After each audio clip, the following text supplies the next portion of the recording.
Badas adalah pengemudi ojek online di Jakarta.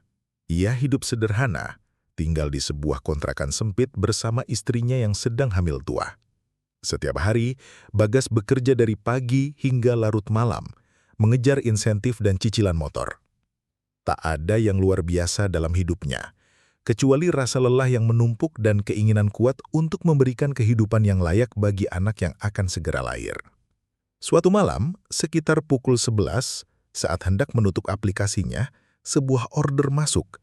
Nama penggunanya tak biasa, seperti kombinasi angka dan huruf acak. Titik jemputnya berada di sebuah gang sempit di dekat TPU lama. Bagas sempat ragu, tapi tarifnya tinggi dan ia membutuhkan uang. Sesampainya di lokasi, lampu jalan hanya sedikit, suasana sepi. Di ujung gang berdiri seorang wanita. Ia memakai jaket hitam panjang dan masker medis. Rambutnya tergerai keluar dari helm. Tanpa bicara, wanita itu naik ke motor Bagas dan hanya menunjuk ke depan. Perjalanan mereka sunyi. Jalanan yang dilewati bukan jalur umum, sepi dan gelap. Bagas mencoba melihat ke spion, sekadar memastikan penumpangnya masih di belakang. Tapi yang ia lihat justru membuat tengkuknya merinding. Wajah di spion itu tampak kabur. Tidak ada mata, hidung, atau mulut. Hanya permukaan gelap seperti kabut yang membentuk kepala.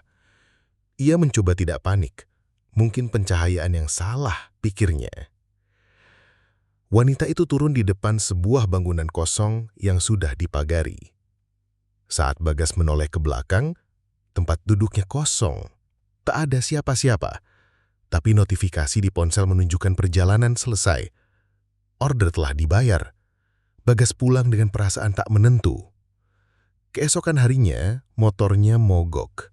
Tidak ditemukan kerusakan berarti. Istrinya mengeluh semalam mendengar suara langkah kaki di dapur. Bagas menyangka itu hanya kecemasan kehamilan. Tapi kemudian, ia menemukan helm cadangannya basah, seperti habis dipakai. Padahal ia menyimpannya dalam lemari tertutup. Malam berikutnya, order dari nama yang sama kembali masuk. Lokasi dan waktu sama. Rasa penasaran dan kebutuhan uang membuat Bagas kembali ke sana. Wanita itu muncul di tempat yang sama. Kali ini, bahkan tanpa Bagas sadari, ia sudah duduk di jok motor menunduk diam. Selama perjalanan, suara lirih terdengar, seperti tangisan atau bisikan doa dari jauh. Mereka berhenti di tempat yang sama, bangunan kosong di ujung kompleks industri. Bagas menoleh ke belakang, motor kosong. Tapi kali ini, jaketnya terasa berat dan aroma wangi bunga melati menguar samar dari arah belakangnya. Di rumah, gangguan mulai nyata. Istrinya mengaku melihat sosok perempuan berdiri di kamar mandi, menunduk dengan rambut menutupi wajah. Bayi dalam kandungannya tak bergerak selama beberapa jam. Ketika Bagas membuka helm yang ia bawa pulang, di dalamnya terdapat kertas kecil bertuliskan, "Terima kasih, aku belum selesai." Ia mulai bertanya pada rekan-rekan ojol. Seorang senior menyebutkan kisah lama. Seorang wanita dibunuh oleh pacarnya dan jasadnya dibuang di semak belakang gang itu. Hingga sekarang, arwahnya dipercaya masih mencari jalan pulang.